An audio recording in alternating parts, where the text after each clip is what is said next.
ওই তো মোটামুটি চলে আসছে। আমরা শুরু করি তাহলে ক্লাস। আগের ক্লাসে যা ছিল কি করছো ওগুলো? লপিটাল রুলের অঙ্ক করাইছিলাম তোমাদেরকে লাস্টের লেকচারে, তাই না? জি আচ্ছা, ম্যাম। আজকে আমরা ছোট্ট একটা চ্যাপ্টার করব, সেটা হলো তোমাদের লাস্ট অংশে যেটা আছে, প্র্যাকটিক্যাল প্রবলেমের আগে একটা আছে, দেখো, কার্ভেচার। খুবই ছোট্ট একটা জিনিস, মজার একটা জিনিস। একটু করি, শুরু করি তাহলে। আমি একটা তোমাদের জন্য পাওয়ার পয়েন্ট স্লাইড ওপেন করছি, শেয়ার করছি, একটু দেখো।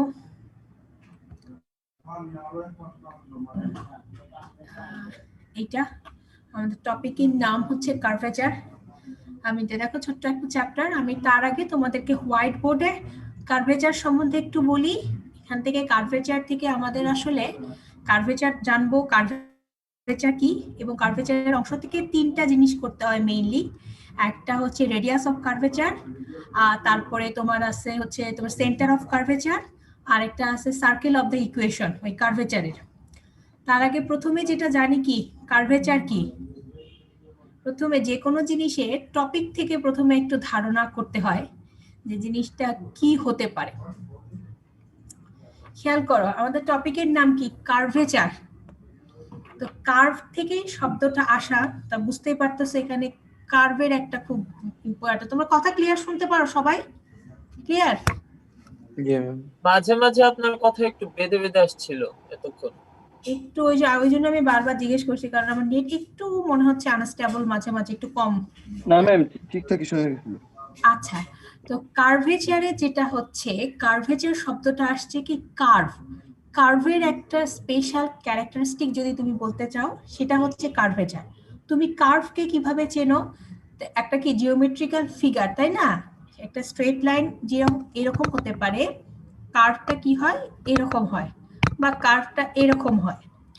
তো কার্ভেচার হলো কোনো কার্ভের সেই গুণ বা যা দ্বারা আমি বুঝি ওই কার্ভটা কি পরিমাণ ব্যান্ড করছে, বা কি পরিমাণ সে যে মোচড় যেটা বলে, যে কি পরিমাণ সে মোচড় খেয়েছে ওখানে, তার রেটটা কতটা, সেটা হচ্ছে কার্ভেচার থেকে হিসাব করা হয়। তো আমাকে কার্ভেচার হচ্ছে কি কার্ভের একটা গুণ, যেটা আমাকে কি বলে যে ওই কার্ভটা কি পরিমাণ বেঁকে গেছে, তার রেট অফ চেঞ্জটা কত। তুমি দেখো তো এই কার্ভটা যেরকম বেঁকে, এটা একটু তার থেকে কম, আবার পরেরটা হয়তো তার থেকে একটু বেশি, অর্থাৎ কার্ভটা কি পরিমাণ তার মানে বাঁকা হয়ে গেছে, বেঁকে গেছে, সেইটা আমি পরিমাপ করব হচ্ছে কার্ভেচারের মাধ্যমে। আর কার্ভেচারের যেটা পরিমাণ, সেটাকে লেখা হয় কাপ্পা বলে, কাপ্পা, এবং প্রকাশ করে এরকম কে দিয়ে, অর্থাৎ রেট, অর্থাৎ কি পরিমাণ এটা, এর বক্রতাটা কি পরিমাণ আছে। এখন খেয়াল করো, আমি যদি 3-4টা কার্ভ আঁকি, কার্ভের সাথে রেডিয়াস, আমি তোমাদেরকে প্রথমে একটা বললাম যে রেডিয়াস অফ কার্ভেচার কি, আমি কার্ভেচার কিভাবে আসে ওটাও দেখাবো। তার আগে কাপ্পা দ্বারা কি প্রকাশ করে বুঝলাম। কাপ্পা দ্বারা কার্ভেচার প্রকাশ করে, মানে এই যে কোনো একটা কার্ভ যদি দেয়া থাকে, এই কার্ভের কার্ভেচারটা কত, এটাকে লেখা হয় কে, বা লেখা হয় কার্ভেচার কমা এই কাপ্পা সমান সমান হোয়াট। তোমাকে একটা কার্ভ দেয়া থাকলো, সেই কার্ভের কার্ভেচার কত। তো কার্ভেচারের সাথে আমি আরেকটা জিনিস তোমাদেরকে বললাম যে রেডিয়াস অফ কার্ভেচার কি, সেন্টার অফ কার্ভেচার কি, এবং সেখান থেকে আমাকে আরেকটা জিনিস বের করতে হবে, সেই সার্কেল অফ ইকুয়েশন। তুমি যে সেন্টার এবং রেডিয়াস বের করলে, সেখান থেকে তুমি সার্কেলের ইকুয়েশন বের করবে। তাহলে প্রথম শব্দ হচ্ছে radius of curvature, radius of curvature. তোমাদেরকে আমি যে 2-3টা ছবি আঁকলাম কার্ভের, এখান থেকে তোমরাই নিজে করে বলতে পারবে। যেমন ধরো এই একটা ছবি, এই একটা, অর্থাৎ আমি তীব্রতাটা বাড়াচ্ছি কার্ভের, অর্থাৎ বাঁকের যে ইন্টেন্সিটিটা বাড়ালাম। তুমি যে কোনো অংশে আরেকটা জিনিস মনে রাখবে, যে কোনো একটা কার্ভের ক্ষেত্রে, যে কোনো একটা কার্ভেচার কিন্তু কোনো পয়েন্ট, মানে কোনো একটা পয়েন্টের সাপেক্ষে করা হয়। কারণ দেখো এই যে এই পয়েন্টে কার্ভের যে বক্রতাটা বা যে বাঁকের যে পরিমাণ ইন্টেন্সিটিটা, এই এখানকার ইন্টেন্সিটিটা ভিন্ন, এইখানে যত ইন্টেন্সিটি এইখানে তার ভিন্ন হতে পারে। অর্থাৎ কার্ভেচার কোনো একটা কার্ভের যে কোনো একটা নির্দিষ্ট বিন্দুর সাপেক্ষে আমরা মেজার করি বা পরিমাপ করি। এখন খেয়াল করো, আমি মনে করি এই যে এই যে জায়গাটা তোমার বক্রতাটা বা কার্ভেচার যে পরিমাণ, রেট অফ চেঞ্জ বা ইন্টেন্সিটিটা যেরকম, সেটাকে ধরে কনস্ট্যান্ট রেখে যদি আমি একটা সার্কেল ড্র করি, ধরো এটা যেটা আছে এখানে ধরে আমি একটা সার্কেল ড্র করলাম। আচ্ছা, প্রথমে আমাকে বলো তো, এতক্ষণ যা কথা, এটা তো ফিগার 1 2 3 4, বলো তো চারটা ফিগারের মধ্যে কোন ফিগারের কার্ভেচার বেশি হবে আর কোনটার কম হবে? যে কোনো একজন বল। হ্যাঁ, 1 এর কার্ভেচার বেশি হবে। 1 এর কার্ভেচার বেশি হবে, মানে রেডি না ম্যাম, কার্ভেচার বেশি রাইট নাম্বার 4 এ। সাইডেরটা সবচেয়ে বেশি হবে। মানে আমি তো 4 নম্বর 2 3 এই জায়গাটাকে ক্লিয়ার হও। কার্ভেচার বলতে সে কি পরিমাণ কার্ভ করছে, তাহলে এইটা সহজ দৃষ্টিতে এইটা তো কার্ভটা কম, আর 4 নাম্বার পিকচারটা বেশি। দেখো, এটার কিন্তু কার্ভ হয়ে গেছে বেশি। তাহলে যে রোল নাম্বার 24, তুমি কি ক্লিয়ার যেখানে কার্ভ হবে? অর্থাৎ তোমার একটা ফিগার দেখে বলতে হবে যে এটা কি পরিমাণ কার্ভ, আমার কার্ভেচার নির্দেশ করে, কার্ভেচার আমাকে বলে যে এখান থেকে আমি বুঝবো এ কি পরিমাণ বেঁকে গেছে বা কতটুকু কি রেটে বেঁকে গেছে। নিশ্চয়ই প্রথমটার যে বক্রতাটার পরিমাণ সেটা চতুর্থটার বক্রতার পরিমাণ থেকে কম, এটা একদম পুরো বেন্ড একটা কার্ভ। তো দেখো, তুমি যদি এখানে যে প্রথম ফিগারটা এখানে যদি দুটো বিন্দু নিয়ে একটা সার্কেল আঁকো, আর 4 নম্বরে যদি কাছাকাছি দুটো বিন্দু নিয়ে একটা সার্কেল আঁকো, তাহলে কোনটার রেডিয়াস বেশি হবে? ম্যাম নাম্বার 1 এর রেডিয়াস বেশি হবে। নাম্বার 1 এর রেডিয়াস বেশি হবে। আমরা রেডিয়াস অফ কার্ভেচারকে রো দিয়ে প্রকাশ করি। তাহলে কার্ভেচার যার কম, অর্থাৎ কাপ্পা যার কম, রেডিয়াস অফ কার্ভেচার তার বেশি। আবার কাপ্পা অর্থাৎ কার্ভেচার যার বেশি, তার radius of curvature com. Clear এই জায়গাটা? যার কার্ভেচার কম, এক নাম্বার ইনভার্সলি প্রপোর্শনাল হবে। হ্যাঁ, অর্থাৎ 1 নাম্বার কার্ভের কার্ভেচার হচ্ছে আমার কম কিন্তু রেডিয়াস আমার বেশি। 4 নাম্বার কার্ভের কার্ভেচার বেশি কিন্তু রেডিয়াস কম। এটা একটা ইম্পর্টেন্ট ফর্মুলা যে আমার radius of curvature inversely proportionate to কার্ভেচারের সাথে, অথবা কে সমানুপাতিক 1/রো। এটা হচ্ছে তোমার কি গেল রেডিয়াস অফ কার্ভেচার।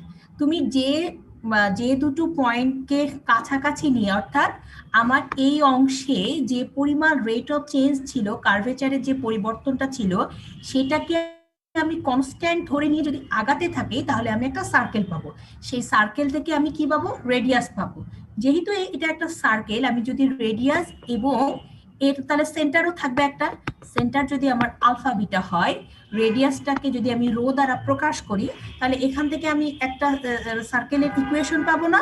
আমরা সার্কেলের equation x minus alpha square plus y minus beta square equal to rho square, এইটা। তাহলে তোমার এই চ্যাপ্টারের মধ্যে কাজেই তাই, তোমাকে একটা ইকুয়েশন দেয়া থাকবে, ইকুয়েশন থেকে তুমি রেডিয়াস অফ কার্ভেচার বের করবে। কখনো শুধুমাত্র রেডিয়াস অফ কার্ভেচার বের করতে বলে, কখনো তোমাকে বলা হয় সেন্টার বের করো, আবার কখনো বলা হয় যে সার্কেলটা দেয়া আছে সেই সার্কেলটার ইকুয়েশন বের করো। তাহলে সার্কেলের ইকুয়েশন বের করতে হলে তোমাকে যে রেডিয়াস অফ কার্ভেচার অর্থাৎ সেন্টার অফ কার্ভেচার দুটো বের করে নিয়ে আমাকে ফর্মুলায় বসাতে হবে। এই হচ্ছে তোমাদের এই যে ছোট্ট চ্যাপ্টারের টপিকের ছোট্ট একটা অংশ। এখন আমি তোমাদেরকে দেখাবো আসলে এই যে কার্ভেচার জিনিসটা এটা তোমার কিভাবে আসছে। আমি একটু ভিডিওটা অফ করে দিই জাস্ট লেখার সুবিধার জন্য, তোমাদেরকে হোয়াইট বোর্ডে লিখছি।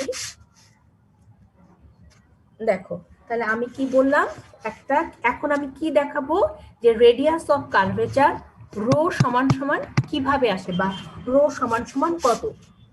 এই ধরো আমি একটা অ্যাক্সিস তৈরি করলাম, গ্রাফটা ধরো এইভাবে আসে। এখন আমি বলছি যে এর গ্রাফের উপর দেখো, তোমরা খেয়াল করে দেখো, আমি যখন তোমাদেরকে ওই যে ডিফারেন্সিয়েশনের কাজ করেছে তখনও কিন্তু এরকম করে একটা পয়েন্ট নিলাম পি, একটা পয়েন্ট নিলাম পি, একটা পয়েন্ট নিলাম হচ্ছে কিউ। তাহলে আমি প্রথমে করব পি পয়েন্টগামী একটা স্পর্শক ধরো আঁকলাম, আরেকটা হচ্ছে কিউ পয়েন্টগামী একটা স্পর্শক। ঠিক আছে, এরা মনে করো এই পয়েন্টে ইন্টারসেক্ট করছে এরকম, একটু যদিও ছোট হয়েছে, আমি মানগুলো বলে দিই। আচ্ছা, এতদিন পর্যন্ত তোমরা যা করছো সেটা খেয়াল করো। পি বিন্দুর স্থানাঙ্ক তোমরা লিখতে ধরো এক্স ওয়াই, এবং কিউ বিন্দুর স্থানাঙ্ক আমরা লিখতাম x plus del x y plus del y, এরকম না? মনে আছে? এরকম ডিফারেন্সিয়েশনের ওখানে কাজ করছি, মনে আছে তোমাদের না জি মনে ম্যাম। নাই? আচ্ছা, যদি মনে থাকে তাহলে তো ভেরি গুড, যদি মনে না থাকে তাহলে একটু মনে করার চেষ্টা করো। আচ্ছা, এখন দেখো আমি এই অংশে এখন আমরা যা করব সেটা হচ্ছে তোমাদের আর্ক লেংথ বা আর্ক বরাবর দূরত্ব পরিমাপ, এই কথাগুলো কখনো শুনছো? আর্ক বরাবর বা কার্ভ বরাবর দূরত্ব পরিমাপ করা মনে হয় না। তোমাদের কার্ভেচার শেখার আগে ট্যানজেন্ট আর নরমাল নামে একটা চ্যাপ্টার থাকে, যদিও তোমাদের সিলেবাসে এই চ্যাপ্টারটা নেই। সেই সিলেবাসে আর্ক লেংথ বলে একটা অংশ আছে। আচ্ছা, তোমাদের যদি ডিটেলসে লাগবে না, কার্ভটা ছিল এরকম, তুমি মুছে গেল, তো ধরো ওইটাই আছে, এইটা। আচ্ছা, এখন আমি বললাম যে আর্ক লেংথ, আর্ক লেংথটা কি? আর্ক লেংথ বের করতে হয় কোনো কার্ভের কোনো একটা নির্দিষ্ট বিন্দু এ, হতে পারে কোনো একটা নির্দিষ্ট বিন্দু, অথবা এটা অরিজিন। এই যে পি বিন্দুটা যেটা আছে সেটা হিসাব করা হয় এই এ নির্দিষ্ট বিন্দু থেকে ওই কার্ভ বরাবর দূরত্বটা, অর্থাৎ এ থেকে পি পর্যন্ত দূরত্বটা, এটাকে বলা হয় আর্ক লেংথ। তুমি কার্ভ বরাবর কোনো অংশের যদি দূরত্ব মাপো সেটাকে আর্ক লেংথ বরাবর দূরত্ব মাপা বলা হয়। কার্ভ বরাবর মানে কার্ভের তুমি নির্দিষ্ট একটা বিন্দু নিলে সেটা তোমার অরিজিন অর্থাৎ 0 0, অর্থাৎ কার্ভটা যদি এরকম চলে আসতো তাহলে 0 0 হতো। আর এখানে আমি একটা নির্দিষ্ট বিন্দু নিলাম এ বিন্দু থেকে পি বিন্দু দূরত্ব মাপবো। তো আমরা সাধারণভাবে ধরো একটা রাস্তা আছে, রাস্তার এখানে আমার মনে করো কি সাহেব বাজার, এখানে ধরো আমার রুয়েট, তাহলে আমি কি করি, সাহেব বাজারকে যদি একটা পয়েন্ট এ ধরি, রুয়েটকে যদি পয়েন্ট বি ধরি, তাহলে এ বি দূরত্ব পরিমাপ করতে পারি না কিলোমিটার মিটার হিসেবে? পারি না? তাহলে একইভাবে আমরা কার্ভের উপর, এটা তো আমরা স্ট্রেট লাইন বরাবর করি, আর কার্ভের উপর যদি এই কনসেপ্টটা যদি আমি কার্ভের উপর লাগাই তাহলে সেটাকে বলা হয় আর্ক লেংথ বরাবর দূরত্ব মাপা। এবং আর্ক লেংথ বরাবর দূরত্ব পরিমাপকে সবসময় দেখবে এস বা স্মল এস দ্বারা ডিনোট করে। এটা তোমাদের ট্যানজেন্ট এবং নরমালে ছিল, এখানে জাস্ট এটা একটু প্রয়োজন সেই জন্য আমি তোমাকে বললাম।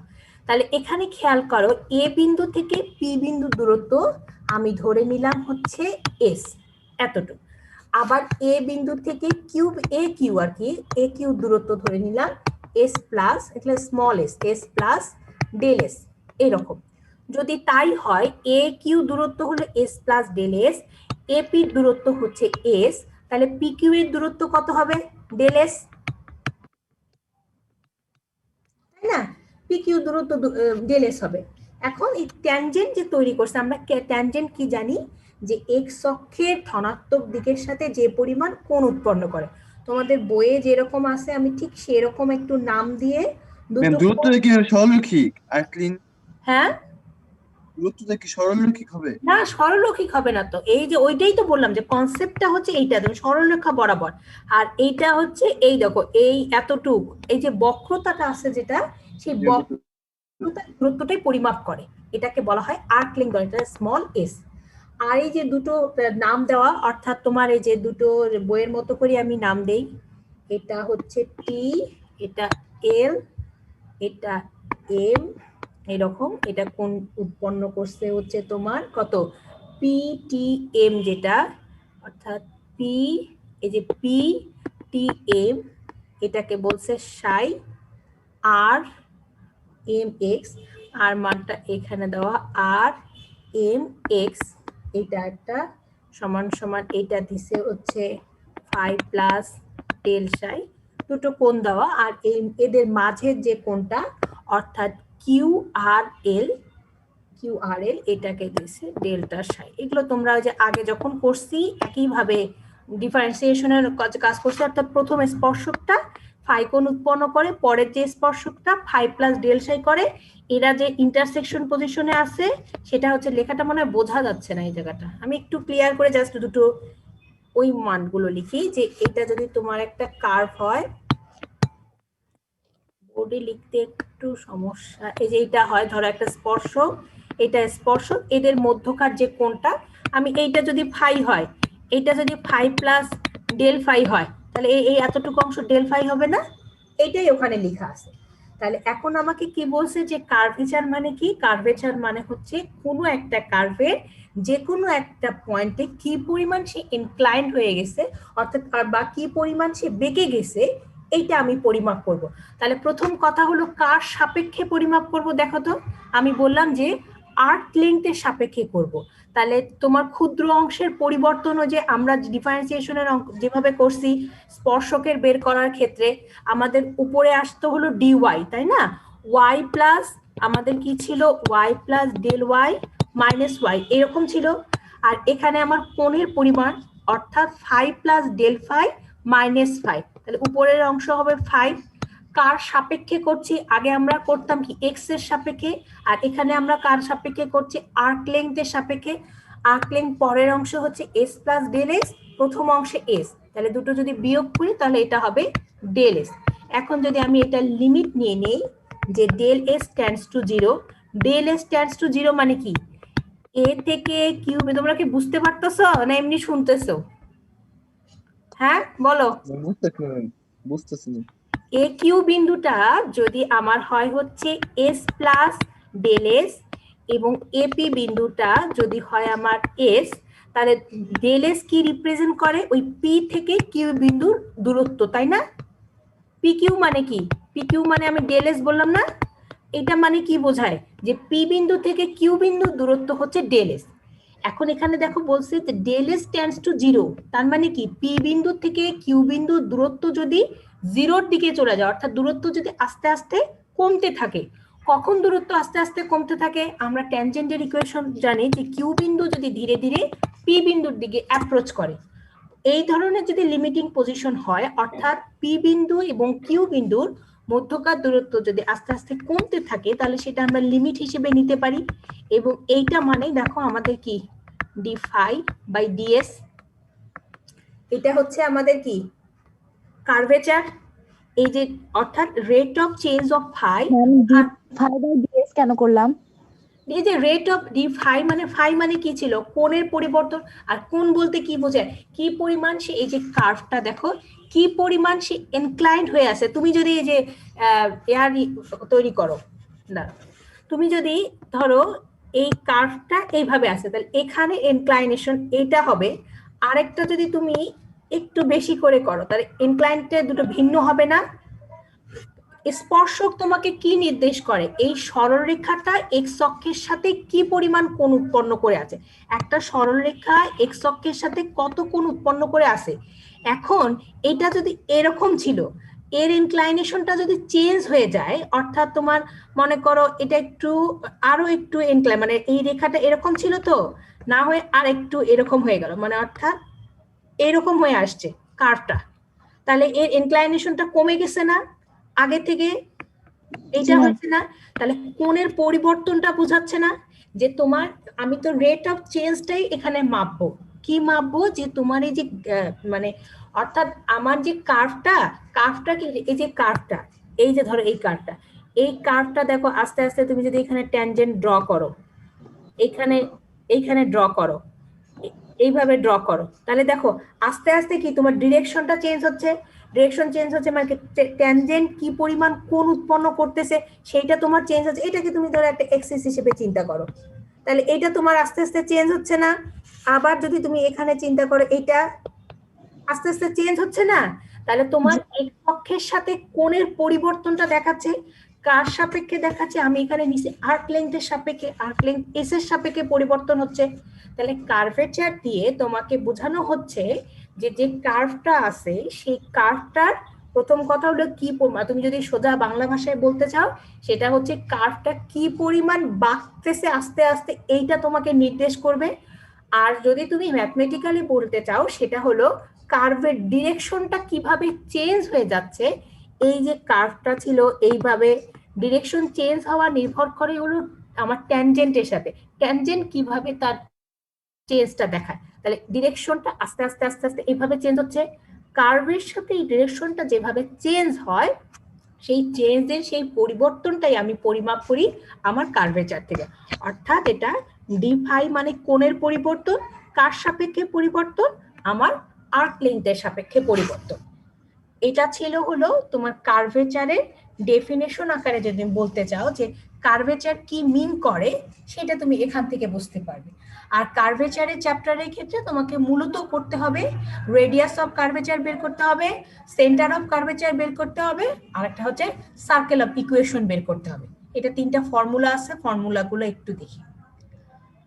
প্রথম জায়গাটায় দেখো বলছে formula of radius of curvature. তাহলে কি y একটা f অফ x একটা ফাংশন যদি একটা কার্ভ হয়, ট্যানজেন্ট অফ দা কার্ভ একটা p পয়েন্টে যদি ট্যানজেন্ট থাকে সেই ট্যানজেন্ট শেয়ার করতে বোঝাচ্ছে না, দেখা যাচ্ছে।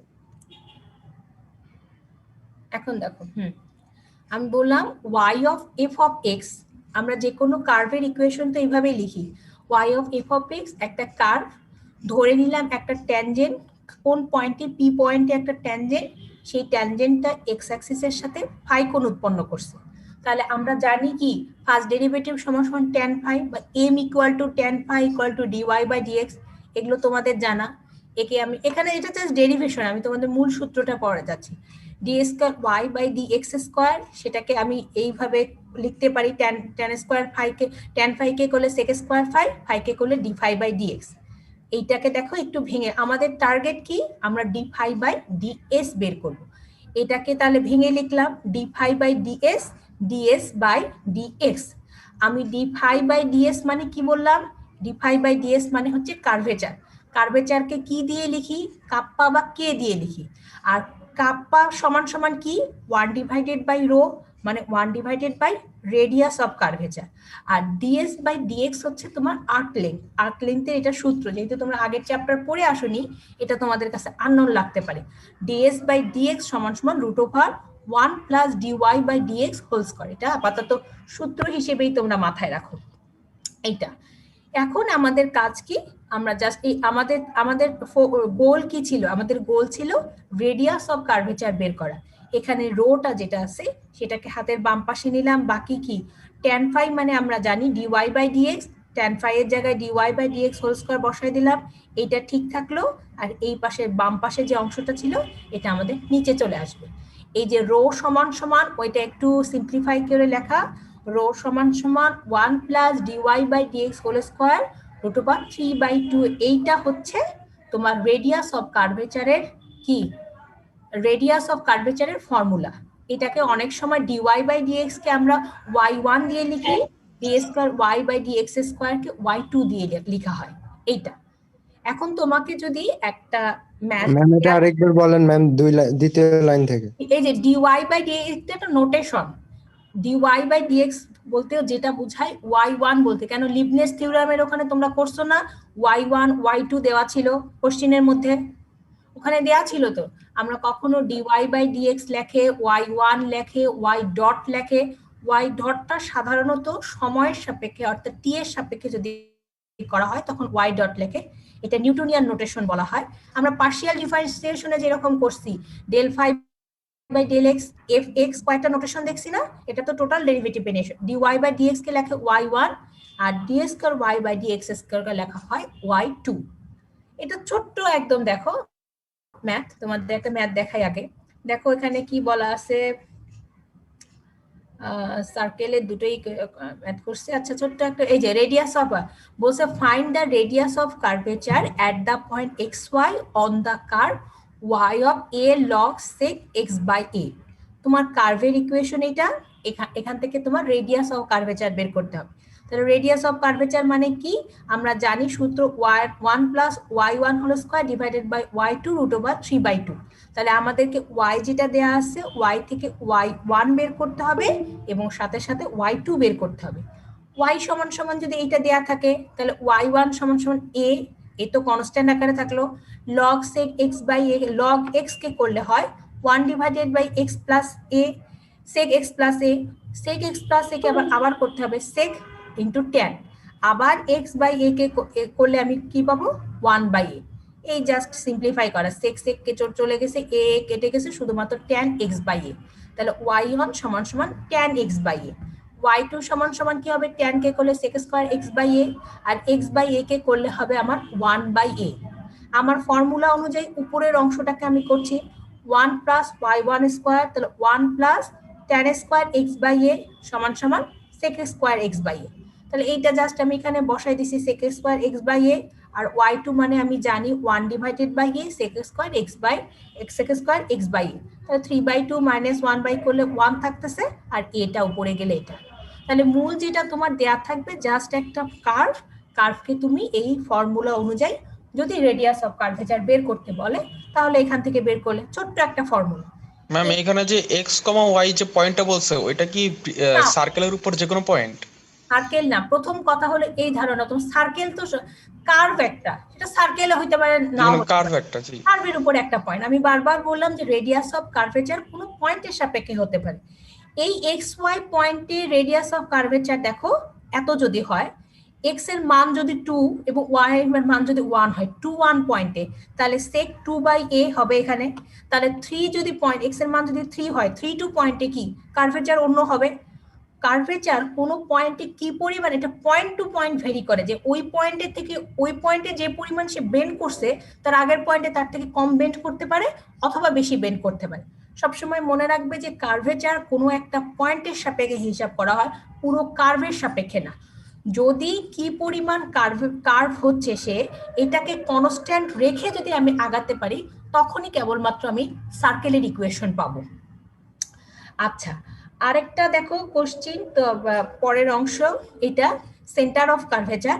এটা তোমাদের ডেরিভেশনের দরকার নেই, যেহেতু আমরা যে রেডিয়াস পেলাম ওটাকে তো রেডিয়াস ধরে কার্ভেচার তৈরি করছি, রেডিয়াস যেহেতু পেয়ে গেছি সেখান থেকে আমি সেন্টারের ফর্মুলা এটা x বার সমান x মাইনাস y1 y2, এটা সেন্টার। যদি তোমাকে ম্যাথ করতে দেয় এরকম যে তুমি সেন্টার বের করো, তাহলে তোমাদের সেন্টারের এই যে এটা, তাহলে এটা হচ্ছে সেন্টার, x বার সমান এটা, y বার সমান সমান এটা। অবশ্যই আলাদা করে লিখবে, তুমি যদি এখানে আলফা লিখো আলফা লিখবে, এই x আর এই x যেন একই না হয়, দুটো আলাদা কিন্তু। আচ্ছা, এখন এটা হলো পয়েন্টের কোঅর্ডিনেট। এখন আমরা কি করব, একটা ম্যাথ, এটা কোত্থেকে আসছে ম্যাম? এটা হলো সেন্টার। তুমি যে রেডিয়াস নিয়ে এই যে কার্ভ থেকে প্রথমে যেটা আমি হোয়াইট বোর্ডে এঁকে লেখালাম, একটা কার্ভ থেকে দুটো পয়েন্ট নিয়ে তুমি একটা সার্কেল করলে, সেই সার্কেলে তুমি রেডিয়াস পেয়ে গেলে, তাহলে তুমি সেন্টার পাবে। ওই সার্কেলটার সেন্টারই হচ্ছে এক্স বার ওয়াই বার। এখানে লেখাও আছে দেখো, let x bar y bar be the coordinates of the centre of curvature C corresponding কি কোনো পয়েন্টের সাপেক্ষে। আমি তো একটা পয়েন্টের সাপেক্ষে করছি না, পয়েন্টের সাপেক্ষে কার্ভেচারকে কনস্ট্যান্ট রেখে আমি একটা সার্কেল ড্র করছি, যে সার্কেলটা করলাম সেই তার সেন্টার হচ্ছে তোমার এক্স বার ওয়াই বার। এখন এটার জাস্ট ম্যাথের মধ্যে কি দেখবো, দেখো একটা বলা আছে, একেবারেই বলা আছে যে find the equation of the circle of curvature at the point 3 1 পয়েন্টে বের করতে বলছে, যেখানে কার্ভের ইকুয়েশনটা দেওয়া আছে y সমান সমান x square minus 6x plus 10। আমার কার্ভের ইকুয়েশন এটা, তাহলে আমাকে যেহেতু centre of equation of circle বের করতে বলছে, সার্কেলের ইকুয়েশন করতে হলে আমরা জানি আমাদের সূত্র লাগে কি, সেন্টার লাগবে এবং তার সাথে রেডিয়াসটা লাগবে। তো রেডিয়াস যেহেতু লাগবে সেক্ষেত্রে আমার এটা তুমি বের করো আগে। আমরা জানি y1 এবং y2 আমাকে বের করতে হবে রেডিয়াস অফ কার্ভেচার বের করতে গেলে, তাহলে সেক্ষেত্রে y1 এবং y2 এই মূল গিভেন কার্ভ থেকে বের করে নিছে, তারপর সেই পয়েন্টের সাপেক্ষে y1 এবং y2 কে বের করছে, y1 3 এবং 1 পয়েন্ট, এখানে 3 6 মাইনাস 6 0, 2 এর এখানে যেহেতু xy কোনো টার্ম নেই 2ই থাকবে। আমি বারবার বলছি পয়েন্টের সাপেক্ষে, যেহেতু এটা পয়েন্ট চেঞ্জ হলে চেঞ্জ হয়ে যাবে y এবং y2 এর মান। তারপরে আমি কি বললাম, এক্স বার ওয়াই বার হচ্ছে সেন্টার, রো হচ্ছে radius of curvature at the 3, 1 পয়েন্টে। সেখান থেকে এক্স বার আমার সূত্র এইটা বসানো, সূত্রে জাস্ট y1 এবং y2 এর মান বসাই দিয়ে এক্স বারের মান পেল 3 এবং y বারের মান পাচ্ছে 3/2। এটা হচ্ছে radius of curvature. Radius of কার্ভেচারের ফর্মুলায় y1 এবং y2 এর মান এখান থেকে বসিয়ে দিছে, দিয়ে পেয়ে গেল হাফ। তাহলে আমাদের সেন্টার পাচ্ছি 3,3/2 এবং রেডিয়াস পাচ্ছি হাফ। যদি তাই হয় এক্স বার ওয়াই বার এটা কি ম্যাডাম? এক্স বার ওয়াই বার হচ্ছে সেন্টার। এই যে তোমাদেরকে এখানে সেন্টারের ফর্মুলা দেখালাম। ইকুয়েশন এই যে এগুলো আসলো কিভাবে, এগুলো তো আর জানতে হবে না ম্যাম?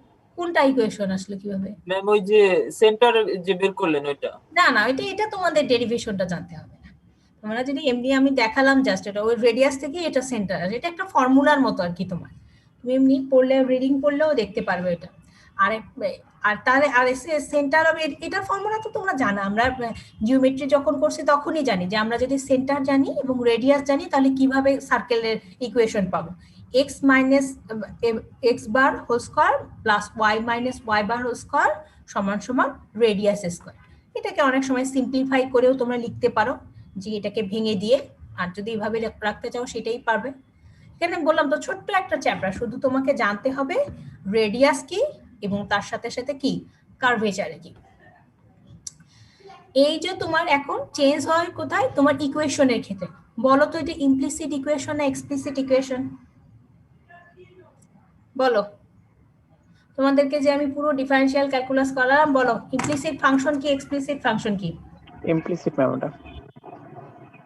ইমপ্লিসিট, তাহলে এক্সপ্লিসিট কোনটা? খোলা ব্যবধি যেটা ম্যাম ওটা। ব্যবধি কেন আসতেছে তোমার? ওপেন ইন্টারভাল ক্লোজ ইন্টারভালে তুমি চলে যাচ্ছ। আমি বলছি ইমপ্লিসিট ইকুয়েশন বা ফাংশন কি আর এক্সপ্লিসিট ইকুয়েশন বা ফাংশন কি। তোমরা সব ভুলে গেছো। তোমাদেরকে আমার কি করা উচিত বলো তো? একজনকে পানিশমেন্ট দেওয়া উচিত। পুরো ডিফারেনশিয়াল ক্যালকুলাস করার পরে যদি তোমাকে কেউ জিজ্ঞেস করে যে ইমপ্লিসিট ফাংশন এক্সপ্লিসিট ফাংশন কি, যদি না বলতে পারো তাহলে সব দায়িত্ব টিচারের উপর এসে পড়বে। না, আমি তো তোমাদেরকে বহুবার এটা বোঝানোর চেষ্টা করছি এই ইমপ্লিসিট ফাংশন কি এক্সপ্লিসিট ফাংশন কি। প্রথমের দিকে দেখো তো টার্মগুলো তোমাকে আমি সবসময় তোমাদেরকে বলি বইয়ের ভাষায় কখনো মনে রাখতে যাবে না, ওটা মনে থাকবেও না, ওটা মুখস্থ হয়। তুমি তোমার মতো করে বোঝো ইমপ্লিসিট কি এক্সপ্লিসিট কি। ভুলে গেছো সবাই? কারো মনে নাই? হ্যাঁ না একটা উত্তর দাও। আমার মন নেই। হ্যাঁ মনে নাই ম্যাডাম। মনে নাই। মনে নেই ম্যাম। দেখো প্রথমের দিকে করছিলাম কি কোন ফাংশনকে, তাহলে তোমাদেরকে একটা শাস্তির ব্যবস্থা করতে হবে। এবার পড়াশোনা তোমরা কিছুই করতেছো না। দেখো আমি কি বলছিলাম, আমি বলছিলাম যে ইমপ্লিসিট ফাংশন হয় কখন, এক্সপ্লিসিট ফাংশন হয়। এক্সপ্লিসিট ফাংশন হলো কোনো একটা ফাংশনকে যদি সহজ একদম বাংলা ভাষায়, যে হাতের বাম পাশে ওয়াই লিখলা, হাতের ডান পাশে পুরো অন্য একটা ভেরিয়েবলের সাপেক্ষে যদি লিখতে পারি, অর্থাৎ আমি যদি এটা এক্স স্কোয়ার হয় এক্স স্কোয়ার প্লাস 2x আকারে, এর মধ্যে কোনো এক্স ওয়াই এর টার্ম থাকবে না। যদি এইভাবে পুরো একদম সেপারেট করে লিখতে পারি তাহলে সেটাকে বলা হয় এক্সপ্লিসিট। এক্সপ্লিসিট অর্থাৎ y সমান সমান f অফ x ফাংশন আকারে যদি লেখা যায়। আর যদি কখনো লেখা না যায় তাহলে সেটাকে বলা হয় ইমপ্লিসিট ফাংশন। আমি তোমাদেরকে একটা ভার্টিক্যাল লাইন টেস্ট দিয়ে বুঝাইছি যে ইমপ্লিসিট এক্সপ্লিসিট কি।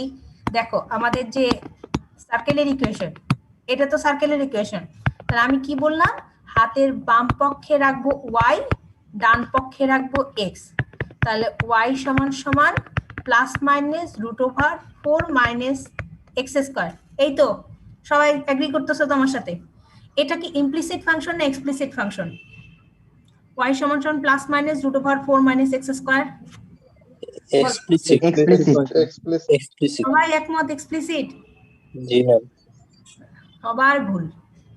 তুমি দেখো এই ফাংশনটাকে তুমি কখনো পুরো ফাংশনকে আমি লিখতে পারিনি, কিন্তু অর্ধেক অংশকে লিখতে পারছি, হাফ হাফ করে লিখতে পারছি। প্লাস মাইনাস তো এই জন্য আসছে এখানে। তুমি পুরো ফাংশনকে y সমান সমান, আমি এটাকে এইটা মানে কি আমি লিখতে পারি এরকম y সমান সমান √4 মাইনাস এক্স স্কোয়ার, এটা মানে তো এটা না। এটা মানে প্লাস মাইনাস √4 - x², অর্থাৎ y সমান সমান তুমি প্রকাশ করতে পারছো 4 - x², এইভাবে প্রকাশ করতে হবে, অথবা y সমান সমান -4 - x², মানে একটা সার্কেলের আপার পার্ট অথবা লোয়ার পার্ট। তুমি একসাথে পুরো সার্কেলকে হাতের বাম পক্ষে y লিখে তুমি লিখতে পারো না, কারণ y² দিয়ে আমাকে এটা প্লাস মাইনাস চিহ্ন নিয়ে আসতেই হবে। তোমরা ভুলে গেছো। দেখো আমি তোমাদেরকে বলছিলাম ইমপ্লিসিট এবং এক্সপ্লিসিট ফাংশন চেনার অর্থ। তোমার যদি এই যে একটা সার্কেল হয়, সার্কেলের মধ্যে যদি এইরকম একটা লাইন তুমি ভার্টিক্যাল লাইন করো, এইটা যদি দুইটা পয়েন্টে এরকম কাট করে চলে যায়, তাহলে তুমি কখনোই তাকে এক্সপ্লিসিট আকারে প্রকাশ করতে পারবে না, অবশ্যই ইমপ্লিসিট। এই যদি তোমার একটা মনে করো কার্ভ হয়, এটাকে যদি তুমি ভার্টিক্যাল লাইন আকারে লিখতে পারো, তাহলে এটাকে দেখো তুমি কি করছো, একটা পয়েন্টে কাট করছে, তাই না? যে তোমাদেরকে বলছিলাম তোমরা ওই যে আমরা যে ইয়া করি, গুগল গ্রাফ করি অথবা গ্রাফ ক্যালকুলেটর যেগুলো আছে, তোমরা ছোট ছোট কিছু ফাংশন নিবে। যেমন একটা তুমি স্ট্রেট লাইনের ইকুয়েশন ধরো, স্ট্রেট লাইনের ইকুয়েশন এই যদি একটা কত ধরবো, ধরো y সমান সমান 4x + 3 যদি হয়, বা y সমান সমান x + 3 যদি হয়, y সমান সমান x + 3 এরকম যদি হয়, তাহলে এটাকে যদি আমি এটা মুছে দিই, এটা একটু করে লিখি, এইটা বোঝা যাচ্ছে না, ধরো এইরকম একটা যে কোনো একটা ইকুয়েশনে নিলাম, এরকম একটা স্ট্রেট লাইনের ইকুয়েশন নিলাম। আমি বললাম কি ভার্টিক্যাল লাইন টেস্ট করব। তো ভার্টিক্যাল লাইন কি লম্বা লম্বি একটা রেখা, আমি যেইখান দিয়েই আঁকি না কেন, এই ভার্টিক্যাল একটা এই সরল রেখা থেকে এই ভার্টিক্যাল লাইনটা কখনো দুই বিন্দুতে কাট করবে? অবশ্যই না, একটা বিন্দুতে কাট করবে। এবং সরল রেখা তুমি সমীকরণ দেখো, y সমান সমান যাই হোক না কেন, 4x + 3 হোক, y সমান সমান x - 3 হোক, যাই হোক না কেন, হাতের বাম পাশে y এবং ডান পাশে সম্পূর্ণভাবে আমাকে x রাখা কিন্তু সম্ভব। তাহলে যে ফাংশনটা একটা পয়েন্টে শুধুমাত্র কাট করে, মানে যে পয়েন্টটা বলছি, কোনো একটা কার্ভকে যদি ভার্টিক্যাল লাইন দিয়ে আমি কেটে দেওয়ার পরে একটা লাইনে কাট করে, তাহলে সেটাকে আমরা বলি হচ্ছে এক্সপ্লিসিট ফাংশন। যদি একের অধিক পয়েন্টে সেটা কেটে চলে যায়, তাহলে আমরা তাকে বলি হচ্ছে ইমপ্লিসিট ফাংশন। ঠিক আছে? তাহলে তুমি দেখো এখন তুমি বুঝতে পারো সার্কেলের ইকুয়েশন তুমি যেভাবেই নাও না কেন, এই পাশে নাও এই পাশে নাও, যাই নাও না কেন, এই দেখো একের অধিক পয়েন্টে তোমার কাজ করবে। এটা হচ্ছে তোমার, তাহলে ইমপ্লিসিট ফাংশনকে ম্যাথমেটিক্যালি লেখা হয় যে তুমি যদি পুরোপুরি সেপারেট করতে না পারো, অর্থাৎ ফাংশনটা যদি তোমার f(x, y) = 0 আকারে হয়, তাহলে সেটা ইমপ্লিসিট ফাংশন। আর এক্সপ্লিসিট ফাংশন হচ্ছে y সমান সমান যদি f(x) আকারে এইটা হয়, তাহলে সেটাকে বলা হয় এক্সপ্লিসিট ফাংশন। এখানে দুটো তোমাদের দেখো দেয়া আছে, ফর্মুলার মতো করে দেয়া আছে, দেখো দেয়া আছে যে এখানে ইমপ্লিসিট এক্সপ্লিসিট ফাংশনটা যদি ইমপ্লিসিট ফাংশন হয়, তাহলে সেক্ষেত্রে তার রেডিয়াস অফ কার্ভেচারের ফর্মুলাটা কি হবে। এই রেডিয়াস অফ কার্ভেচারটুকু জানো তাই হবে, যে রেডিয়াস অফ কার্ভেচার f(x) মানে কি বলো, পার্শিয়াল ডিফারেন্সিয়েশন আমি করিয়েছি তোমাদের, বলো। x এর সাপেক্ষে ডিফারেন্সিয়েশন, x এর সাপেক্ষে শুধু ডিফারেন্সিয়েশন করা না x এর সাপেক্ষে পার্শিয়ালি ডিফারেন্সিয়েশন করা? পার্শিয়ালি ম্যাডাম, পার্শিয়ালি ডিফারেন্সিয়েশন করা। f(x) মানে কি? x এর সাপেক্ষে দুইবার করা ম্যাডাম, x এর সাপেক্ষে দুইবার পার্শিয়ালি ডিফারেন্সিয়েট করা। আচ্ছা তোমাদেরকে একটা ছোট্ট ম্যাথ করতে দেই, তোমরা বের করো দেখি। তোমাদের বই থেকেই একটা ম্যাথ দিলাম, তোমরা তো পড়াশোনা করো না, তাহলে কি হবে বলো? পরীক্ষার সময় জানো যে কত ঝামেলা তৈরি হবে এখন পড়াশোনা না করলে। এটা হচ্ছে 9x² + 4y² = 36x। এটা 2, 3 পয়েন্টে এর রেডিয়াস বের করো তো, রেডিয়াস বের করো দেখি সবার এক আসে কিনা। এখন হলো 12টা 16 বাজে, তোমাদের সময় হচ্ছে 12টা 24 পর্যন্ত। কোশ্চেনটা দেখতে পাই নাই, হ্যাঁ কোশ্চেনটা দেখতে পাই নাই। ভিডিওগুলো অন করে রাখো।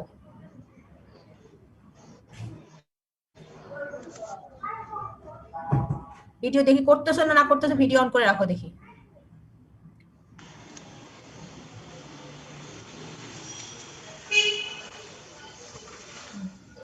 করো।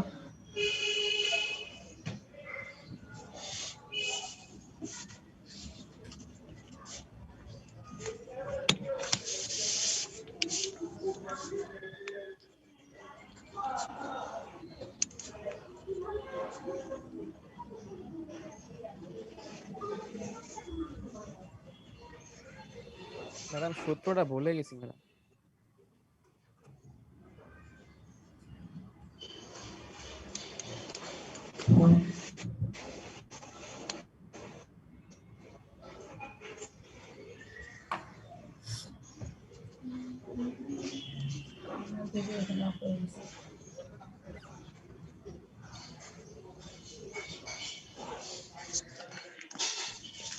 প্রথম কথা হতো কি, এটা ইমপ্লিসিট না এক্সপ্লিসিট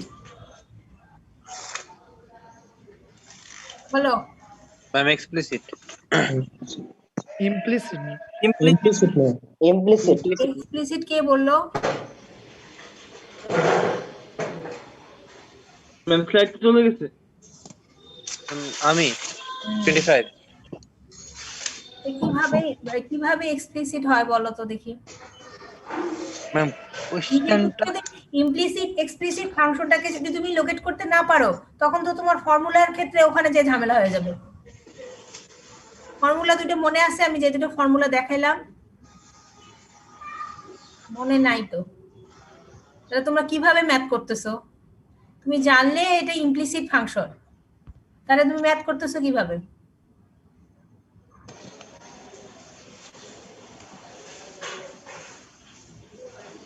দেখি তোমাদের এটা করলে পার্শিয়ালেরও কাজ হবে। কি করছো দেখি।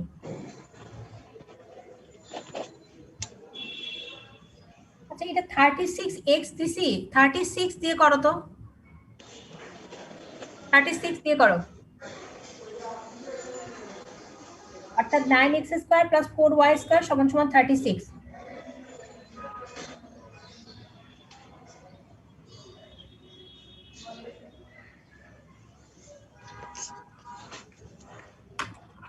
তোমাদেরকে আমি পরীক্ষা কিছু দিছিলাম?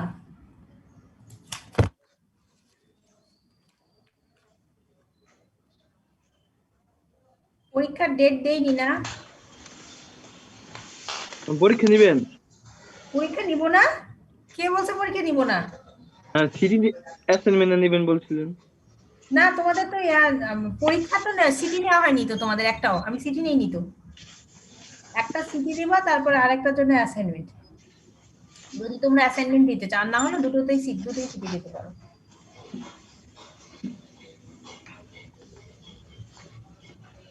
তোমাদের ডেট দেওয়া হয়নি না? ডেট দিয়ে দিতে হবে একটা। তাহলে 36x এর পরিবর্তে কি 36 দিয়ে করতেছো? তো বলো তো দেখি, এটা কিসের ইকুয়েশন বলো। Circle hyperbola ma'am. কি এটা? কিসের প্যারাবোলা। প্যারাবোলার ইকুয়েশন, প্যারাবোলার ইকুয়েশন এটা? উপবৃত্ত। ম্যাডাম ও সরি, উপবৃত্ত ম্যাডাম, উপবৃত্ত। ইকুয়েশন প্যারাবোলা হয় কিভাবে? প্যারাবোলার ইকুয়েশন কিন্তু y² = 4ax বা x² = 4ay আকারে। ম্যাডাম উপবৃত্ত। উপবৃত্ত ইলিপসের ইকুয়েশন। ইলিপস দেখতে কেমন? ম্যাডাম ডিমের মতো এটা। ডিম্বাকৃতি। তাহলে ইলিপসের ইকুয়েশনে তুমি যদি ইলিপসের ইকুয়েশনে যদি আমি একটা ভার্টিক্যাল লাইন দিয়ে টেস্ট করি, সেটা কয়টা পয়েন্টে কাট করবে? দুইটা। পয়েন্টে কাট করবে। তাহলে এটা কি ইমপ্লিসিট ফাংশন? ইমপ্লিসিট ফাংশনের জন্য আমি কি, আমার সূত্র এটা। প্রথমেই তো তোমার ইকুয়েশন দেখেই তো তোমার একটু করে আন্দাজ করে নিতে হবে। আমাদের সার্কেল কি ওয়ান কাইন্ড অফ কি ইলিপস। যদি আমার a এবং b এর মান 1 হয়ে যায়, তখন আমার কি হয়? এটা সার্কেল।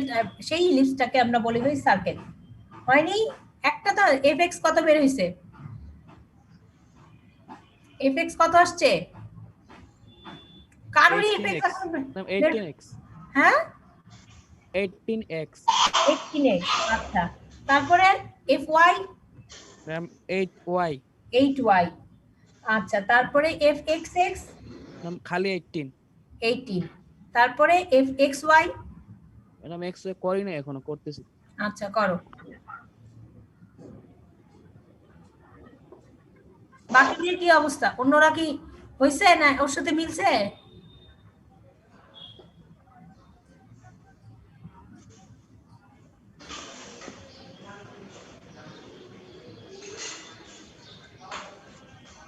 যারা ভিডিও বন্ধ করে বসে তারা কি করতেছো না?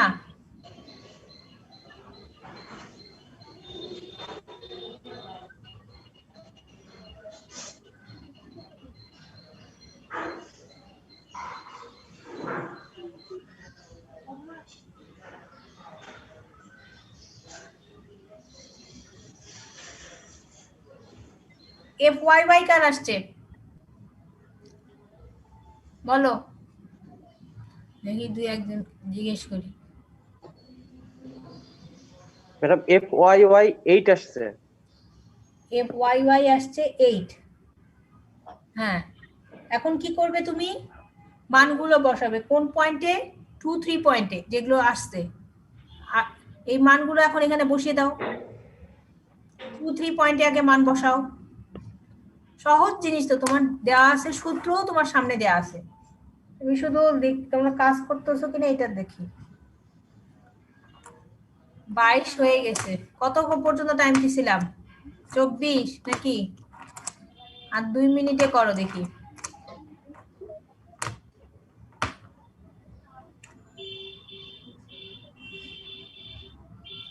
আর একটা তোমাদেরকে এখানে বলবো প্যারামেট্রিক ইকুয়েশনটা কি, এইটা আমাদের পরীক্ষার একটা টেট দিয়ে দিই আজকে।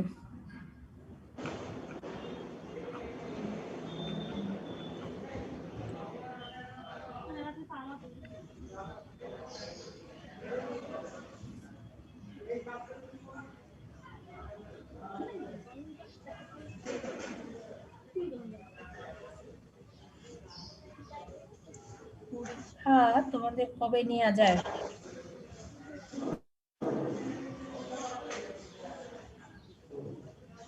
কি এতক্ষণ ধরে তোমরা কি ক্যালকুলেশন ম্যাম করছো? 3.91 আসছে আমার। 3.91 অনিকের আসছে 3.91। আরেকজন দেখি 3.91।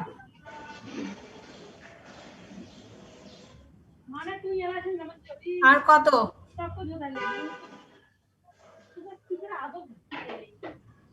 বাকি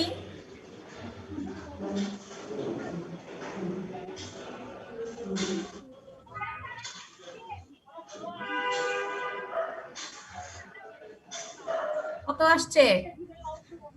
আর কারো হয়নি? ম্যাম 3.906 আসছে। আচ্ছা যাই হোক, 906 3.91। ম্যাম আমাদের এখানে সকাল থেকে কারেন্ট নাই ম্যাম, তো হচ্ছে অফ হয়ে যাবে ফোনটা, আমি লিভ নিতাম। আচ্ছা ঠিক আছে, তোমার আইডি দিয়ে রাখো। তুমি ম্যাথ করছো? ম্যাথ করো নাই তো? তা তোমার আজকে অ্যাটেন্ডেন্স দরকার নেই। ম্যাথ করছি ম্যাম। ম্যাথ কত আসলো বলো তো? xy এর মান কত আসছে? বুঝলাম না ম্যাম। fxy তুমি পাশে ডিফারেন্সিয়েট করনি, fxy কত আসছে? ম্যাম আমি তো ছিলামই না ম্যাম। এতক্ষণ ছিলে না তুমি? হ্যাঁ ম্যাম। তুমি কেবল ক্লাসে জয়েন করলে? জি ম্যাম। তাহলে তুমি এখন ক্লাসে জয়েন করার কি দরকার বলো? আজকে ক্লাসে একটু তুমি ক্লাস করোনি? প্রথমে ছিলাম ম্যাম, প্রথমে আপনি 3টা টপিক বলেছিলেন, radius, centre of the curvature, radius of the curvature, একদম। আর হচ্ছে কয়েকটা সূত্র লিখে দিলেন ম্যাম। হ্যাঁ হচ্ছে কাপ্পা ইকুইভ্যালেন্স টু 1/ρ, তারপরে আর ম্যাম সেন্টার পর্যন্ত হচ্ছে সূত্রটা করেছি ম্যাম। আচ্ছা, আর এই আমি যদি একটা ম্যাথ করতে দিলাম এটা শুনতে পাওনি? না ম্যাম এটা করিনি ম্যাম। আমি একটা দিচ্ছি তোমাদেরকে, বইয়ের একটা রেডিয়াস অফ কার্ভেচার বের করতে দিছি, সেখান থেকে রো বের করতে বলছি। তারপর ইমপ্লিসিট এক্সপ্লিসিট ফাংশনের আকারে যে রো এর অর্থাৎ কার্ভেচার যে চেঞ্জ হচ্ছে ফর্মুলাটা এটা দেখালাম। এখন ফর্মুলা অনুযায়ী ম্যাথ করতে বলছি, এই ম্যাথটা করবা। অর্থাৎ 9x², এই যে হোয়াইট বোর্ডে দেখো এটা করে রাখবা। জি ম্যাম। 9x² লিখে রাখো, 9x² + 4y² = 36। জি ম্যাম লিখলাম। এটা 2, 3 পয়েন্টে তুমি রেডিয়াস অফ কার্ভেচার বের করবে। জি ম্যাম। আচ্ছা ম্যাম 3.9 বের হইছে। 3.9, তাহলে সবারই মোটামুটি 3.9 আসছে। আর বুঝতে অসুবিধা আছে কারো? তাহলে 3.9ই आंसर। বুঝতে অসুবিধা সমস্যা আছে কারো কোথাও? নেই। আচ্ছা, তাহলে তোমাদেরকে একটা ছোট্ট দেখো এখানে আছে প্যারামেট্রিক ইকুয়েশন বলে। প্যারামেট্রিক ইকুয়েশনটাকে লেখা তোমরা পোলার যখন ইকুয়েশন লিখছো তখন লিখছি x equal to r cos theta, y equal to r sin theta. তাহলে এখানে x এবং y এর মাধ্যমে অর্থাৎ ইকুয়েশনটাই ফরম্যাটে এরকম x এবং y এর আকারে লেখা হয়। যদি x সমান phi অফ t অর্থাৎ একটা ফাংশন হয়, y সমান যদি psi অফ t এর একটা ফাংশন হয়, তাহলে সেখান থেকে আমি কি করব প্যারামেট্রিক ইকুয়েশন বের করব। খেয়াল করে দেখো যখন আমরা মানে ইকুয়েশনটা ধরো এইরকম x ইকুয়াল টু উদাহরণ a theta plus sin theta মানে phi অফ থিটার একটা ইকুয়েশন, y সমান psi অফ থিটার একটা ইকুয়েশন। আচ্ছা, আমরা যখন রেডিয়াস অফ কার্ভেচার বের করি তখন আমি কি করলাম যে দেখো dy বাই dx বের করছো অথবা আরেকটা বের করছো d square y by dx square. তাহলে আমাদের টার্গেট কি? আমাদের টার্গেট হচ্ছে dy বাই dx বের করা। কিন্তু আমি এই অংশ থেকে কি কোথাও dy বাই dx পাবো না। আমি এই অংশ থেকে পাবো হচ্ছে dx বাই d থিটা, এই অংশ থেকে পাবো dx বাই d থিটা, আর এই অংশ থেকে আমরা পাবো dy বাই d থিটা।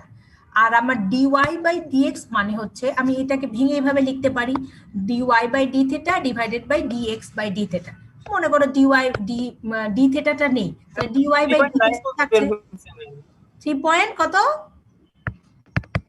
91 এটা আসছে 94 বের হইছে ম্যাম।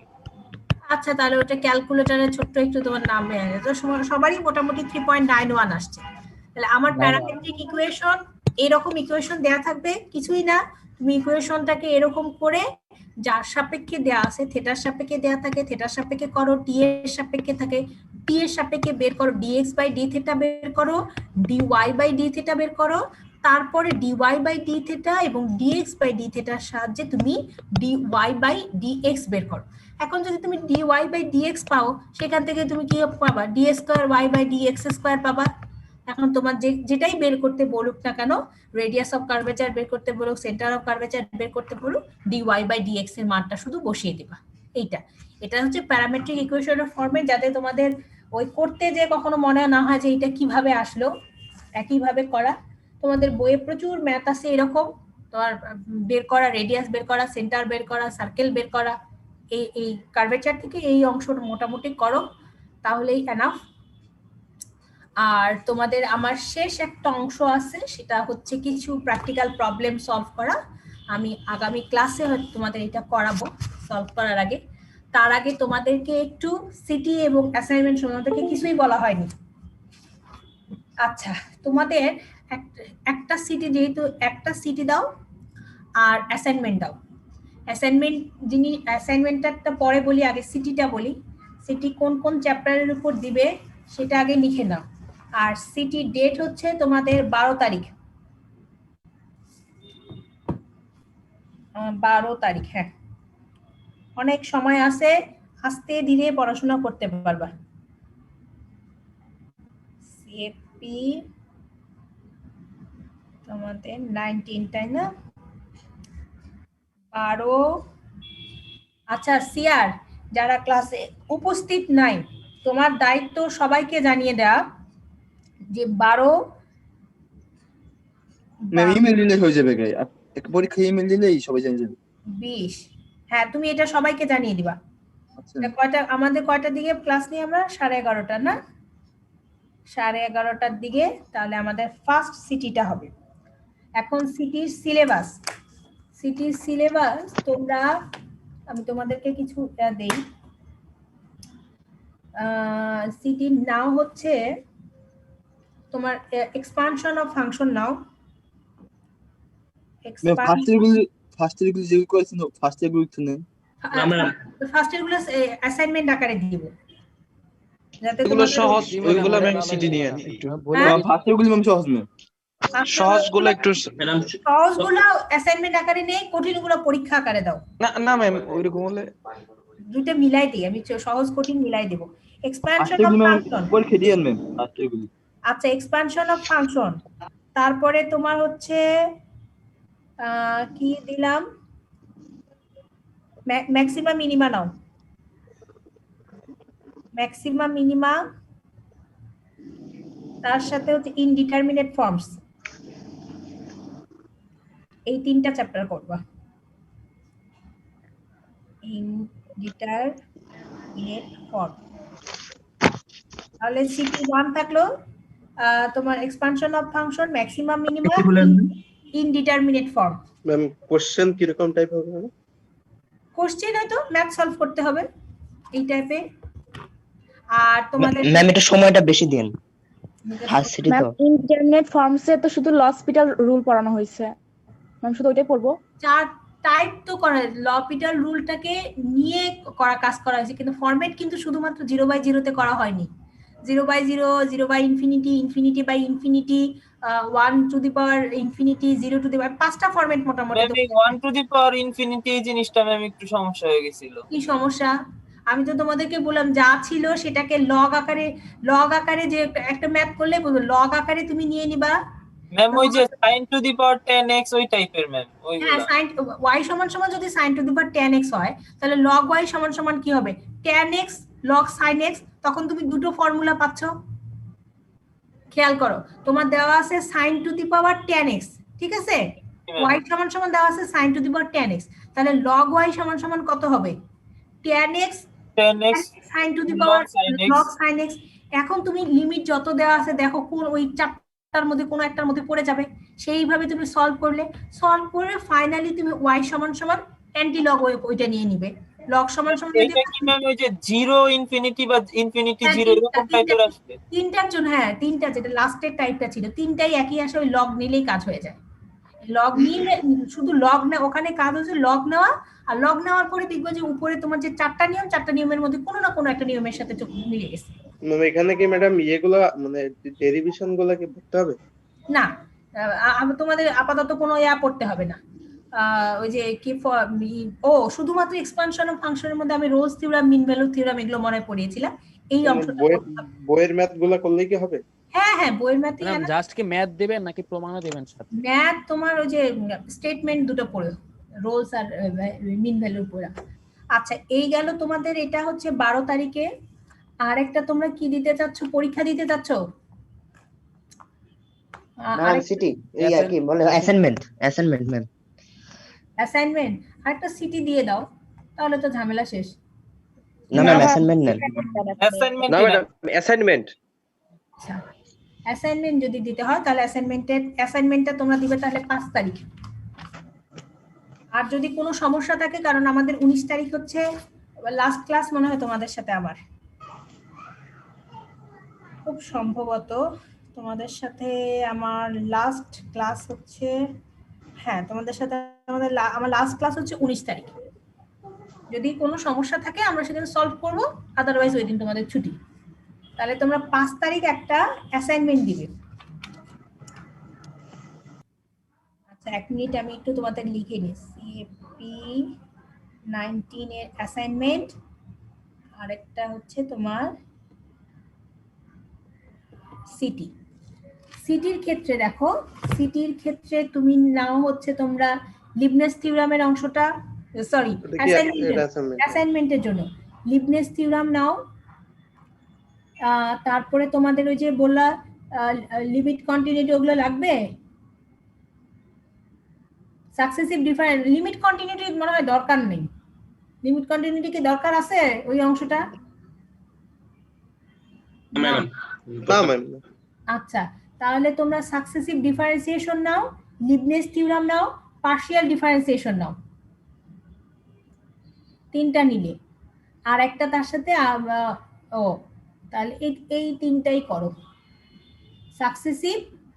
সাকসেসিভ, তারপরে তোমার লিবনেস, আর হচ্ছে তোমার পার্শিয়াল ডিফারেন্সিয়েশন। এই আর কার্ভেচারটা করতে পারো। আচ্ছা, ওই তিনটাই করো, মেইন ওই যে তিনটা করলেই হবে। এখন ম্যাম এটা 19 তারিখে নেওয়া যায় না, আমাদের তো পরীক্ষা আছে মাঝখানে। পরীক্ষার 7 দিন সময় আছে, এই তিনটা অংশ 7 দিন করতে বেশি সময়। আমাদের আবার অনেক পরীক্ষা আছে, ফিজিক্স পরীক্ষা, তারপরে অ্যাসাইনমেন্ট আছে, মেকানিক্যাল ম্যাম অ্যাসাইনমেন্টটা 19 তারিখে নেন। যদি অ্যাসাইনমেন্ট 19 তারিখে দাও, তাহলে তোমার যে মেকানিক্যাল প্র্যাকটিক্যাল কিছু প্রবলেম সহ নিতে হবে, পুরোটা পড়ায়। তাহলে ওর সাথে তুমি আরেকটা অ্যাড করো, সাকসেসিভ। তার সাথে আমি চাচ্ছি কি তোমাদের পুরোটা একবার রিভাইজড হয়ে যাক, যাতে এটা তোমাদেরই সুবিধা হবে। এক অংশে তুমি পরীক্ষা দিলা, 3টা চ্যাপ্টার হয়ে গেল, আরেক অংশ তুমি অ্যাসাইনমেন্ট দিলেও তোমাকে পড়তে হবে। আচ্ছা, তাহলে তোমাকে আমি কি বললাম, সাকসেসিভ ডিফারেন্সিয়েশন, লিবনিজ থিওরাম, আর কি আরেকটা দিলাম কি, পার্শিয়াল ডিফারেন্সিয়েশন, তার সাথে প্র্যাকটিক্যাল প্রবলেম। এইটা একটা আগে লিখো, তারপরে আমি কিভাবে সাবমিট করবে কি করবা সব বলছি। তুমি সিটি অথবা অ্যাসাইনমেন্ট যেটাই করো না কেন, অ্যাসাইনমেন্টটা হচ্ছে লিবনিজ থিওরাম, তারপরে তোমার সাকসেসিভ ডিফারেন্সিয়েশন, পার্শিয়াল ডিফারেন্সিয়েশন, আর প্র্যাকটিক্যাল প্রবলেম। এই আর কি, মানে ডিফারেন্সিয়াল ক্যালকুলাস ইউজ করে প্র্যাকটিক্যাল প্রবলেম কিছু সলভ করা, এই 4টা টপিকের মধ্যে। আচ্ছা, কিভাবে সাবমিট করবে সেটা প্রথমে বলি। তোমার সিটি অথবা অ্যাসাইনমেন্ট যাই হোক না কেন তোমাদেরকে গুগল ক্লাসরুমে সাবমিট করতে হবে। আমি তোমাদের জন্য অলরেডি একটা খুলে রাখছি, তুহিন মনে হয় মেইল করছিল অ্যাক্সেস করার জন্য, আমি এই জন্যই একটু বলে রাখলাম। সেদিন বলেও ছিলাম ওকে যে একটা কমন মেইলের মাধ্যমে তোমরা সবাই ওখানে করবে, যাতে সুবিধা হয় কি, হয়তো 30 স্টুডেন্ট অ্যাক্সেস করা, হয়তো আমি খেয়াল করলাম না মেইলটা, এটা একটা ঝামেলা হয়। একটা কমন মেইলের মাধ্যমে তাহলে তোমরা জয়েন করো, এটা সুবিধা হবে সবার জন্য। তাহলে আমি তোমাদেরকে ঢোকা যায় না, তুমি জয়েন করা যায় না। না কোডটা দিয়ে দিচ্ছি, কোড দিলে ঢুকে যাবে। আমি তারা একটু কোডটা দিই তোমাদের। কোড দিছিলাম তোমাদেরকে, আমরা তো যার মেইলটা জয়েন হইছি, যার মেইল দিয়ে জয়েন দিছি ম্যাম আমরা। জয়েন করা থাকলে কোনো সমস্যা নেই। তোমরা যদি অ্যাসাইনমেন্ট অথবা সিটি যেটাই করো না কেন, প্রথম কথা হচ্ছে সিটির বা অ্যাসাইনমেন্টের পেজ নাম্বার, যেটা সবাই একটা করে পেজ নাম্বার ইউজ করবে। পেজ নাম্বার ছাড়া কেউ লিখবে না, পেজের উপরে সুন্দর করে 1 2 3 এভাবে মার্ক করবে। তোমার যেটা সিটি অ্যাসাইনমেন্ট দুটোর জন্য সেম কথা, যেটা দিয়ে তুমি ছবি তুলবে অবশ্যই ক্লিয়ার স্ক্যানার বা ক্লিয়ার পিডিএফ এই ধরনের কোনো অ্যাপস ইউজ করে। কারণ কারো যদি ধরো ক্যামেরা কোয়ালিটি ভালো না হয়, কারো যদি ব্লার হয়ে যায় ছবি, ওটাকে কিন্তু পরে আর মানে চেঞ্জ করার কোনো সুযোগ নেই। সেক্ষেত্রে আমি চাই যে আমি যেমন ওই যে তোমাদের পাওয়ার পয়েন্ট যেগুলো বলাচ্ছি, এগুলোও কিন্তু ওই ধরনের কোনো একটা অ্যাপ দিয়ে ছবিটা তোলা, যাতে একদম ক্লিয়ার তোমার ছবিটা দেখা যায়, যে 4টা 5টা হোক সেটাই। তুমি অ্যাসাইনমেন্ট দাও আর তোমার সিটি দাও, সেটা অবশ্যই একটা পিডিএফ হিসেবে দিবে। অর্থাৎ আমাকে তোমার যদি 5টা ছবি হয়, 5টা ছবি এলোমেলো ভাবে এই অ্যাসাইনমেন্ট 1-এ সাবমিট করবে না। তুমি একটা সুন্দর একটা পিডিএফ বা একটা ডক ফাইল যেটার মধ্যে করো, জিপিজি মোডে জাস্ট ওখানে বসিয়ে দিবে। আমি এর জন্য তোমাদেরকে আলাদাভাবে 15 মিনিট 20 মিনিট সময় দিব, কারণ তোমার একটা পেজ হারিয়ে গেলে আমার কিন্তু কোনো উপায় থাকবে না ওটা খুঁজে বের করা। অনলাইনে পরীক্ষা দেওয়ার জন্য এটা একটা বড় গুরুত্বপূর্ণ জায়গা। তুমি কিভাবে সাবমিশনের জায়গাটা তুমি সুন্দর করে একটা পিডিএফ তৈরি করবে, অর্থাৎ তোমার আইডি থেকে তোমার রোল নাম্বার অনুসারে আমি একটা করে ফাইল পাবো, তুমি 5টা পাবো না। এরকম যদি তোমরা 30 জন হও, আমাকে 30টা, আমি জাস্ট 30টা ফাইল এখানে পাবো। আর তোমার যে ফাইল নেমটা, অর্থাৎ পিডিএফ হোক ডক ফাইল হোক যেটাই হোক না কেন, তুমি ইউজ করবে হলো সিএফপি লিখে, অর্থাৎ তোমার ডিপার্টমেন্ট আন্ডারস্কোর তোমার আইডি দিবে। বোঝা গেছে? সবাই একই ফরম্যাট ইউজ করবে। যারা এখানে নেই, আমি যেদিন সিটি নিব বা অ্যাসাইনমেন্ট যেটাই নিই না কেন, তোমাদেরকে আবার আমি একই কথা বলবো, তোমরা পুরো ক্লাস একটা ইউজ করবে, তোমার সিএফপি লিখে আন্ডারস্কোর দিয়ে তোমার আইডি নামটা, এইটা হিসেবে তোমার পিডিএফ করো, ডক ফাইল করো, যাই করো না করো, সেটাকে সেভ করবে। সেভ করে জাস্ট অ্যাসাইনমেন্ট 1 অথবা সিটি দিয়ে আমি আরেকটা ফোল্ডার খুলে রাখবো, সিটি 1 দিয়ে সেখানে ড্রপ করবে। এবং ড্রপ করবে যখন সিটির সময় তো সেটা অবশ্যই, আর এবং অ্যাসাইনমেন্টও করার মানে করে তুমি সাথে সাথে ড্রপ করে রাখবে না। আমি যখন বলবো টাইম দিব তোমাদেরকে 15 থেকে 20 মিনিট, রেডি করে রাখলে অ্যাসাইনমেন্ট ওই 15-20 মিনিটের মধ্যে তুমি জাস্ট ড্রপ করো। ক্লিয়ার সবাই? কিভাবে সাবমিট করবে অবশ্যই যেখানে সিটি 1 অথবা অ্যাসাইনমেন্ট 1 যে ফোল্ডারটা আমি তোমাদের জন্য ক্রিয়েট করে রাখবো, সেই ফোল্ডারে ক্রিয়েট করবে। নাম অবশ্যই দিবে হলো সিএফপি আন্ডারস্কোর দিয়ে তোমার আইডি নেম। তুমি যে খাতায় লিখবে বা কাগজে লিখবে অবশ্যই উপরে মার্ক করবে 1 2 3 নাম্বার দিয়ে, এবং যে ছবিগুলো দিয়ে তুলবে সেগুলো ক্লিয়ার স্ক্যানার বা ক্লিয়ার পিডিএফ এই ধরনের কোনো অ্যাপস দিয়ে ছবি তুলবে। আর আমাকে কখনো 4-5টা এলোমেলো ছবি দিবে না, একটাই তুমি ডক ফাইলে জিপিজিতে বসিয়ে দাও অথবা তোমার পিডিএফ এ বসিয়ে দাও, একটা সিঙ্গেল ফাইল হিসেবে আমাকে দিবে। এই গেল তোমার মোটামুটি সাবমিশন প্রসিডিওর। তোমাদের পরীক্ষা, একটা পরীক্ষা আমি নিতে চাইলাম হচ্ছে 12 তারিখ, আর তোমরা একটা অ্যাসাইনমেন্ট দিবে হচ্ছে 19 তারিখ। এই আরেকটা জিনিস এখন তোমাদেরকে বলে রাখি যে অ্যাসাইনমেন্ট কিভাবে দিবে। আমি অ্যাসাইনমেন্ট দেওয়ার বললাম, তো অ্যাসাইনমেন্ট এরকমও হতে পারতো, আমি তোমাদেরকে 5-7টা টাইপের ম্যাথ দিয়ে দিলাম, তোমরা জাস্ট করে আমাকে দিলে, এতে আসলে খুব একটা বেশি তোমরা কিন্তু উপকৃত হবে না। তোমরা করবে, আমি যে তোমাদেরকে সাকসেসিভ ডিফারেন্সিয়েশনের কি করেছি, ম্যাথ করিয়েছি, ম্যাথের মধ্যে তুমি দেখবে, তাহলে তুমি যদি চ্যাপ্টারটা তুমি যদি একজন স্টুডেন্ট হিসেবে পড়তে যাও তাহলে কি করবে, অবশ্যই সাকসেসিভ ডিফারেন্সিয়েশন কি এইটা তুমি জানতে চাও, সেটা সম্বন্ধে জানো। তারপরে দেখো আমি তোমাদেরকে কয়েকটা টাইপ অনুযায়ী করাইছি, একটু খেয়াল করে দেখো। যেমন লিবনিজ থিওরামে যদি বলতে চাই, দেখো লিবনিজ থিওরাম কি, এইটা তো তুমি প্রথমে জানছো লিবনিজ থিওরাম কি। তারপরে লিবনিজ থিওরামের তুমি দেখো দুটো, মানে কখনো এক্সপোনেনশিয়াল ফাংশন, কখনো ত্রিকোণমিতিক ফাংশন গুণ আকারে থাকে, কখনো দুটো এক্সপোনেনশিয়াল অ্যালজেব্রিক ফাংশন গুণ আকারে থাকে। সেখান থেকে তোমাকে yn পর্যন্ত বের করতে হয়, y1 তোমাদের বইয়ের অঙ্কগুলো যেভাবে দেয়া আছে সেভাবে বের করতে হয় না। তুমি এইরকম প্রতিটা অংশ থেকে টাইপ ধরে ধরে করবে, অর্থাৎ কখনো এক্সপোনেনশিয়াল নিলা, ত্রিকোণমিতিক নিলা, কখনো তুমি দুটো অ্যালজেব্রিক নিলা, ত্রিকোণমিতিক নিলা, এই গুণ আকারে yn পর্যন্ত বের করবে। এখানে প্রুফ করার এখানেও বহু ম্যাথ আছে এখানে করা, বা অন্য যে কোনো বইয়েও তোমরা দেখতে পারো।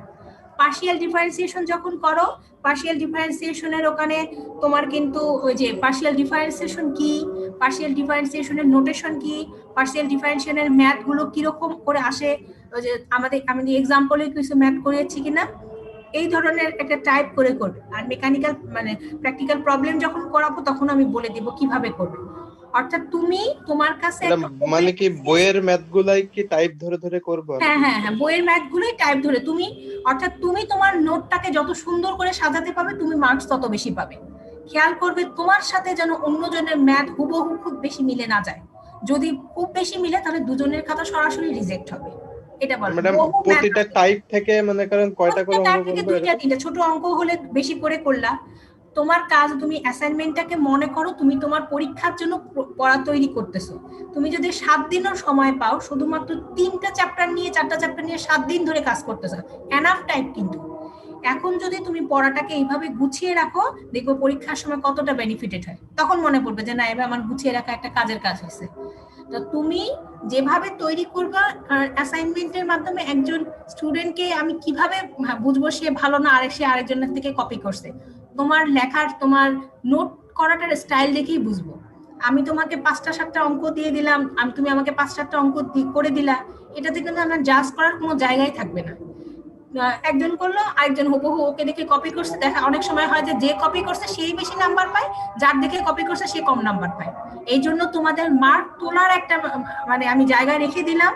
তোমরা যত সুন্দর করে এই চ্যাপ্টার 4টা চ্যাপ্টারকে সাজিয়ে দিবে, সেই ধরনের মার্কস পাবে। প্রুফগুলো কি দিতে পারবো ম্যাডাম? কোন সূত্রের প্রুফ? এই যে লেনজেবের থিওরাম, লিবনিজ থিওরামটা একটু দিও, লিবনিজ থিওরামটা দিও, কারণ এটা তোমারই লাগবে। তোমার প্রথম কথা হচ্ছে তোমার পড়তে যা যা লাগবে সেটাকে তুমি সুন্দর করে সাজিয়ে লিখো, তবে অবশ্যই সিস্টেমেটিক ওয়েতে সাজিয়ে, মানে যেখানে সেখানে যা তা যোগ করো না। তোমার ওই চ্যাপ্টারটা তুমি তো প্রথমে লিবনিজ থিওরাম নিয়ে অ্যাসাইনমেন্ট তৈরি করবে, প্রথমে লিবনিজ থিওরামটা পড়ো, নিজে একটু কিছুক্ষণ পড়ো, পড়ার পরেও তুমি তো বুঝতে পারবে তোমাকে কোন সিকোয়েন্সে লিখতে হবে।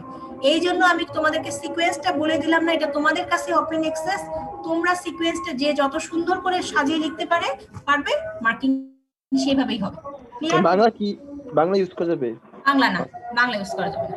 আচ্ছা, আমাদের মিডিয়াম তো পুরো ইংলিশ মিডিয়াম, এটা তো বাংলা মিডিয়াম হবে না। ক্লিয়ার? সবার কাছে ক্লিয়ার কিভাবে করবে ম্যাথ, কিভাবে নিয়ে তুমি চ্যাপ্টার ধরে নাও, চ্যাপ্টার ধরে ধরে টাইপ নিয়ে আসে, প্রত্যেকটা টাইপের 2, 3টা 4টা করে ম্যাথ করো। যেখানে ভেরিয়েশন আছে সেখানে ভেরিয়েশন আনার মানে চেষ্টা করো। ম্যাথ আমি যেভাবে করেছি সেভাবে করো, মানে আমি যেভাবে ট্রেন্ডটা ফলো করছি। তবে এক্সারসাইজের ম্যাথ কখনো কপি করবে না। আমি এক্সারসাইজের ম্যাথ কিন্তু তুমি যদি এই বই থেকে করো অথবা অন্য বই থেকে, আমি কিন্তু টেস্ট করলে এটা বুঝতে পারবো তুমি কোনটা এক্সারসাইজের ম্যাথ নিছো কিনা, সরি এক্সাম্পলের ম্যাথ নিছো কিনা। অর্থাৎ হুবহু কপি কিছু করবে না কোনো জায়গা থেকে। ক্লিয়ার? বোঝা গেছে?